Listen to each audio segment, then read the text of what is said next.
వాడుకుంటున్నారంటారా? అదే అనేది నేను ఇంతకుముందు రఘుబల్ గారు రాకుండా నేను చెప్పాను 2004 ఎన్నికల నేపథ్యం చెప్పాను. తర్వాత ఈ రోజు కాంగ్రెస్ పార్టీ 1969 కానివ్వండి, ఆ ఉద్యమంలో విద్యార్థులు అప్పుడు లేశారు. అక్కడ విద్యార్థి ఉద్యమం తర్వాత చెన్నారెడ్డి గారు వచ్చారు.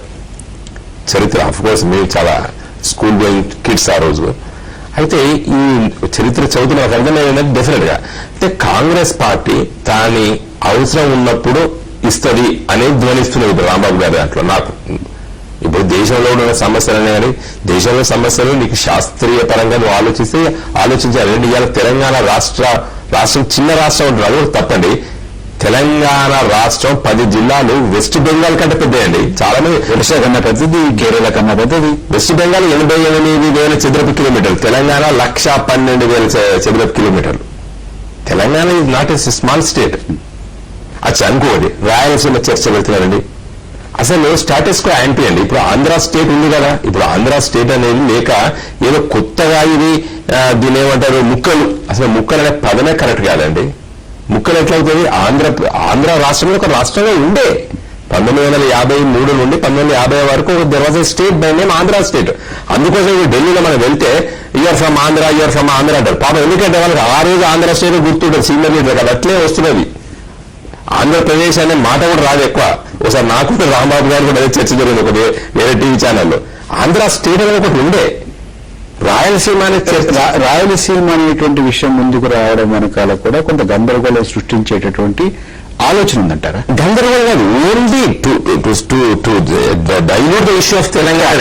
అంతే, తెలంగాణ ఇష్యూను దానికి ఒక్క క్షణం. టీజీ వెంకటేష్ గారు కర్నూలు శాసనసభ్యులు కాంగ్రెస్ నాయకులు వెంకటేష్ గారు మనతో మాట్లాడడానికి ఫోన్ లైన్ లో అందుబాటులోకి వచ్చారు. వెంకటేష్ గారు, ఎప్పుడు తెలంగాణ అంశం కాస్తంత ముందుకొచ్చి పైకొచ్చి ఒక పరిష్కారం వెళుతోందనగానే ఉత్తరాంధ్రని రాయలసీమని అనవసరంగా దీన్ని డైల్యూట్ చేయడానికి, దీన్ని నీరు కాల్చడానికి తీసుకొచ్చేటటువంటి డిమాండ్ అని ఇందాక సిద్ధారెడ్డి గారు అన్నారు, ఇప్పుడు వినోద్ కుమార్ గారు అంటున్నారు.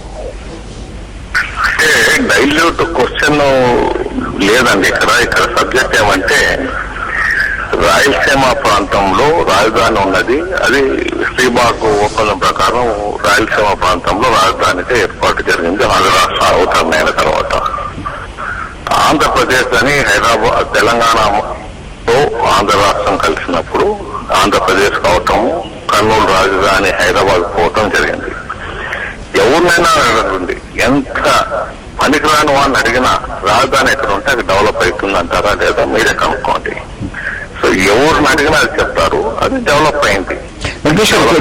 ఇక్కడ అంశం ఏంటంటే బిందు ఏంటంటే ఇక్కడ డెవలప్ అయిన తర్వాత వెంకటేష్ గారు ఒక్క క్షణం, ఇక్కడ మనం ముందుకు వచ్చినటువంటి బిందు ఏంటంటే తెలంగాణ అంశం ముందుకు రానంత వరకు రాయలసీమ గురించి మీరు ఎవరు మాట్లాడరు. కేవలం తెలంగాణ అంశం ముందుకొచ్చి ఇంతో అంత ఒక నిర్ణయాత్మకమైనటువంటి దశకు వస్తున్నప్పుడు మాత్రమే రాయలసీమ అంశం ముందుకు తీసుకొస్తున్నారు. మరి నేను సబ్జెక్ట్ చెప్తే ఈ సబ్జెక్ట్ చెప్పగలను, ఆ సబ్జెక్ట్ చెప్పకపోతే నేను ఈ సబ్జెక్ట్ నేను సమాధానం చెప్పలేను.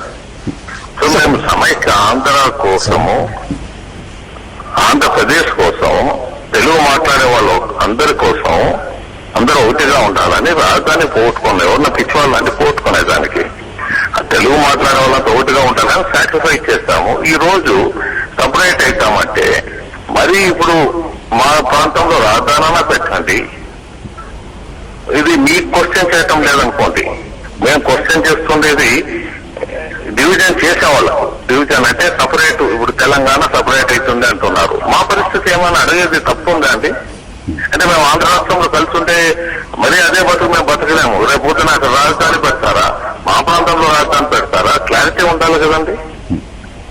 సో దాన్ని అడగటం కూడా తప్పేనా? వెంకటేష్ దయచేసి లైన్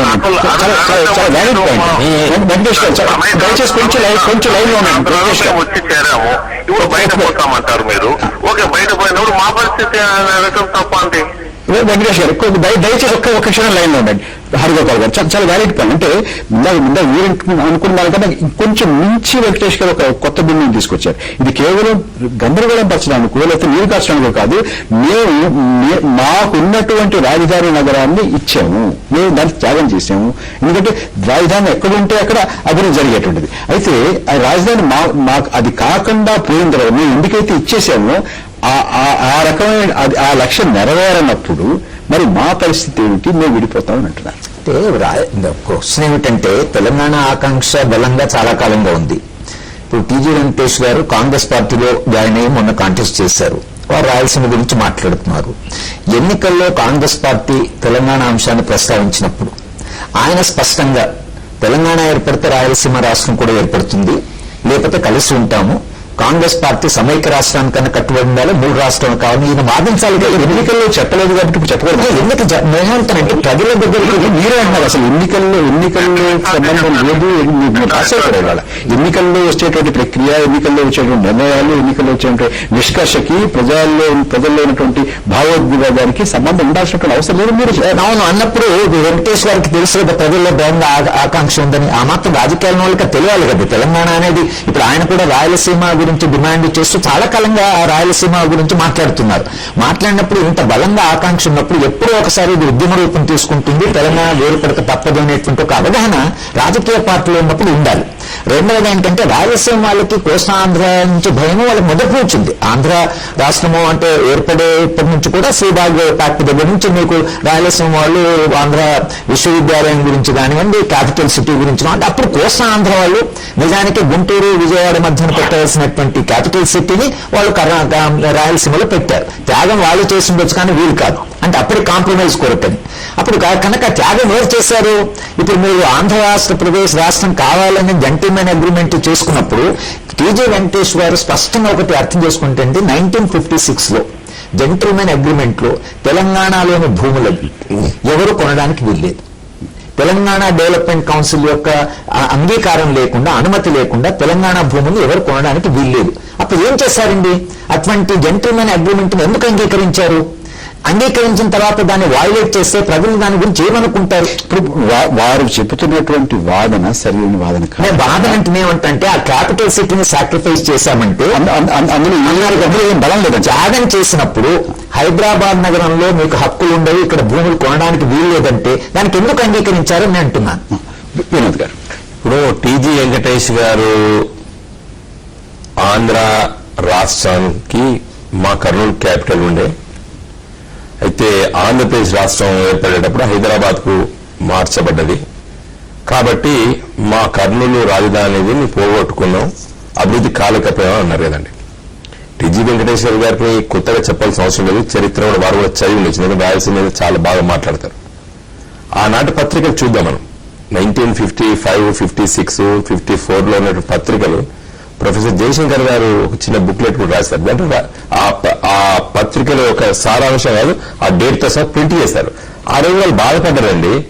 అసలు ఆంధ్ర రాష్ట్రం లోపల కొన్ని జిల్లా కలెక్టర్ ఆఫీసులు, కొన్ని తహసీల్ ఆఫీసులు కొన్ని కట్టుకోవాలంటే డిమాండ్ వస్తే ఆనాటి ముఖ్యమంత్రి గారు చెప్పారు, ఎక్కడ కట్టుకుంటామయ్యా, మనకు అసలు కర్నూలు లోపల గవర్నమెంట్ ఆఫీస్ కట్టుకోవడానికే డబ్బు లేదు, మీరు ఇప్పుడే జిల్లా లోపల ఆఫీసుల గురించి డిమాండ్ పెడతారా అని అన్నారు.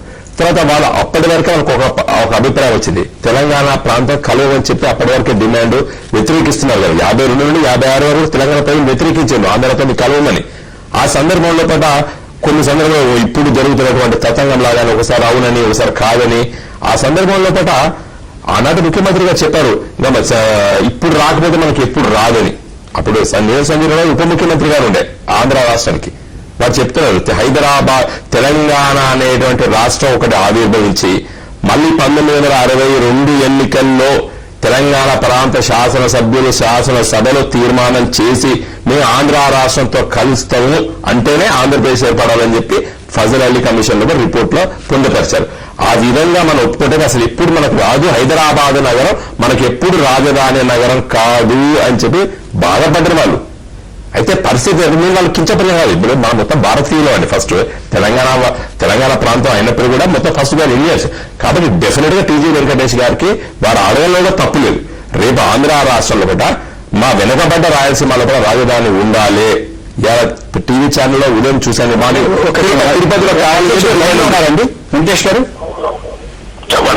వెంకటి వెంకటేష్ గారు, వినోద్ కుమార్ గారు ఏమంటారంటే రేపొద్దున ఇది రెండుగా విడిన తర్వాత మేము ఇదివరకు రాజధాని కర్నూలులో ఉండేది కాబట్టి, రాయలసీమలో ఉండేది కాబట్టి, ఇప్పుడు ఆంధ్ర రాష్ట్ర రాజధాని రాయలసీమలో పెట్టుకోవాలి, కర్నూలులో పెట్టుకోవాలి అని డిమాండ్ చేయడం సబబు కానీ తిరుపతి కానీ మరొకటి కానీ ఎక్కడ రాయలసీమలో పెట్టడం డిమాండ్ చేయడం సబబు కానీ, అసలు ఇది విడిపోతే రెండుగా కాదు మూడుగా అనడం అనేది కేవలం తెలంగాణ అంశాన్ని నీరుగార్చేటటువంటి ప్రయత్నంలో భాగంగా చూస్తున్నామని ఆయన మాట్లాడుతున్నారు. నేను మరీ క్లారిటీ ఇస్తున్నా అంటే you can go through all the things record. రాజధాని మా ప్రాంతంలో పెడితే ఈవెన్ తెలంగాణను కూడా మేము ఒప్పుకుంటాం. ఈవెన్ రెండవ రాజధాని పెట్టుకున్నా తెలంగాణలో ఉండిపోతాం. కోస్టల్ వాళ్ళతో కలిసి ఉన్నామంటే మేము మా రాజధాని ఇస్తే మేము ఉంటామని చెప్పడం జరుగుతున్నది. ఒకవేళ రాజధాని ఇవ్వకపోతేనే మేము డివైడ్ అవుతామని చెప్తున్నాం. తెలంగాణ రాయలసీమ కలిపి ఒక రాష్ట్రంగా ఉండేటటువంటి చెప్తానంటే వాడు చెప్తాను చాలా క్లారిటీ